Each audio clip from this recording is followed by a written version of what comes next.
petite vidéo très rapide, très rapide, pour vous parler de 2 grosses nouvelles incroyables, incroyables. Bienvenue sur la chaîne de Mancunien Taquin. Hem, les gars, 2 grosses nouvelles. Déjà, je pense que vous l'avez, entendu, Šeško arrive.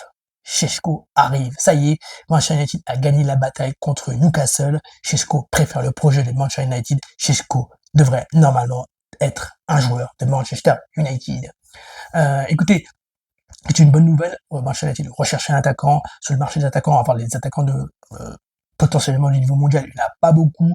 On avait beaucoup de pistes. On a parlé de Delap, de Gyökeres. À un moment, il y avait le rumeur Watkins. Et finalement, on se retrouve avec Benjamin Šeško. Si on m'avait dit que au début du mercato qu'on aurait Benjamin Šeško, je n'y aurais absolument pas cru, même si, moi je suis très honnête, vous vous souvenez quand je parlais des attaquants, je préférais largement Gyökeres. Pour moi, Šeško était dans, je crois, le 3e larron derrière Gyökeres et Osimhen. Gyökeres à Arsenal, Osimhen a choisi Galatasaray. Qu'on ait Šeško, c'est une bonne nouvelle. Donc il va coûter à peu près 80 millions d'euros. Il a préféré le projet de Manchester United, alors que Newcastle, à la Ligue des Champions, proposait plus d'argent. Donc ça, c'est du côté de Leipzig. Benjamin Šeško arrive. Je vais vous dire la vérité, c'est une bonne nouvelle, d'autant plus que j'espère que Rasmus Højlund reste. On aura au moins 2 attaquants, Rasmus Højlund et Šeško. On pourrait tourner. Même si on ne joue pas la Ligue des Champions, la Ligue Europa, on a 2 attaquants, c'est hyper important. Regardez Liverpool, ils ont Hugo et Ekitike, mais ils veulent quand même Isaac. Pendant un moment, Manchester City avait Haaland et avait Julian Alvarez. On a vu des Berbatov, Tevez, Cristiano Ronaldo jouer ensemble. On a eu des Cavani, Cristiano Ronaldo. On ne peut pas reculer. On doit continuer dans cette dynamique. C'est hyper important. Après les deux, pour moi, je souhaite que Rasmus Højlund reste au moins encore une année. On aurait Rasmus Højlund, Šeško, Zirkzee et le petit Obi. On me dirait, si Rasmus Højlund part, on pourrait avoir Zirkzee quand même en deuxième attaquant. Même s'il n'est pas considéré comme un réel attaquant. Moi, je pense qu'il peut jouer attaquant. Différent, mais je pense qu'il peut le faire. Ça, c'est la bonne nouvelle du jour. Šeško va arriver. On va négocier Leipzig, mais en tout cas, enfin, en tout cas, le contrat a été accepté par Šeško, le projet est accepté maintenant. Il faut négocier le prix, les détails du prix avec Leipzig, étant donné que Newcastle a proposé plus que Manchester, donc du coup, on va devoir à peu près s'aligner, ou en tout cas, rajouter des bonus qui pourraient faire en sorte qu'on atteigne la somme que Newcastle demandait. Šeško arrive, très bonne nouvelle les gars, super. Et je pense que ça va aller vite. Je pense qu'on va avoir l'officialisation, ou moins la pré-officialisation très bientôt. Et il pourrait peut-être, à mon avis, si ça va aller plus vite que Mbeumo par exemple, et on pourrait peut-être l'avoir sur le banc à Arsenal. Non pas le match du dimanche Fiorentina, mais peut-être à Arsenal s'il s'entraîne une semaine. Deuxième nouvelle incroyable. Et là, c'est même pas moi qui l'invente. J'ai l'impression d'être dans Football Manager.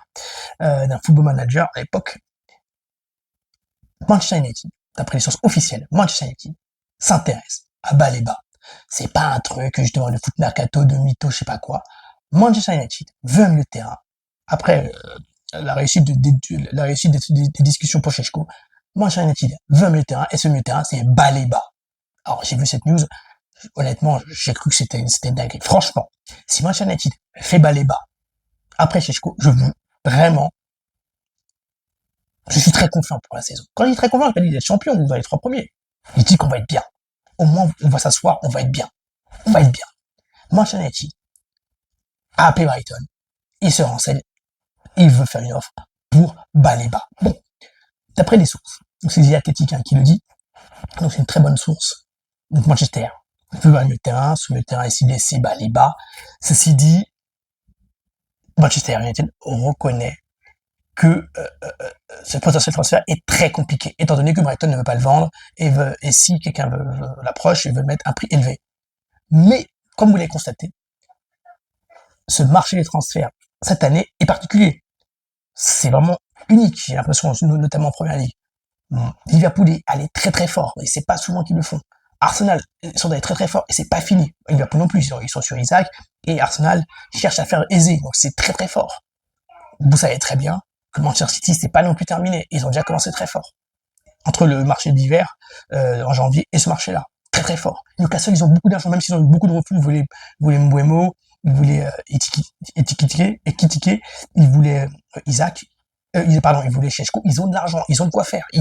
Si tout le monde avait dit oui, ils auraient fait un gros marché des transferts. Tottenham est là aussi, Tottenham est là. Donc là, il se passe des trucs de ouf. Même le Sunderland, ils viennent de monter, ils ont dépensé énormément d'argent. Donc, il faut du lourd. Et je pense que Manchester United se dit, là, il faut qu'on aille très très fort pour sécuriser. Et Baleba, c'est une dinguerie. Franchement, ça fait plaisir. Au moins, ils décrochent leur téléphone, ils ont appelé, qu'ils fassent une offre maintenant.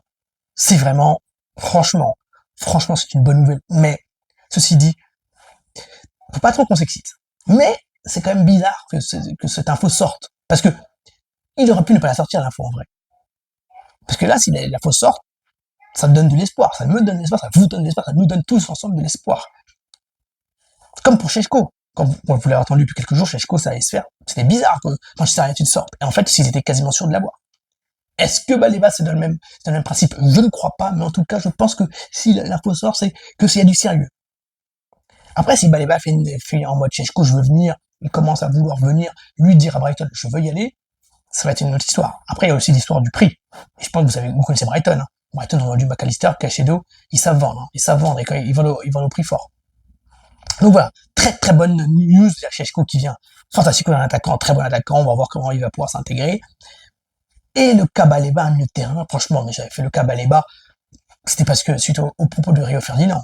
Mais là, les gars, si Mbeumo, si Onana peut faire un peu de lobbying, et si Brighton peut être tranquille, et si Manchester on veut aller fort, franchement, si on a Baleba, ça va être une saison digne d'une vraie saison historique. Dans le sens où toutes les forces en présence vont être très très fortes. Liverpool, Arsenal, Chelsea, qui sont très forts, Chelsea, Manchester City, Newcastle qui a encore beaucoup de choses dépensées.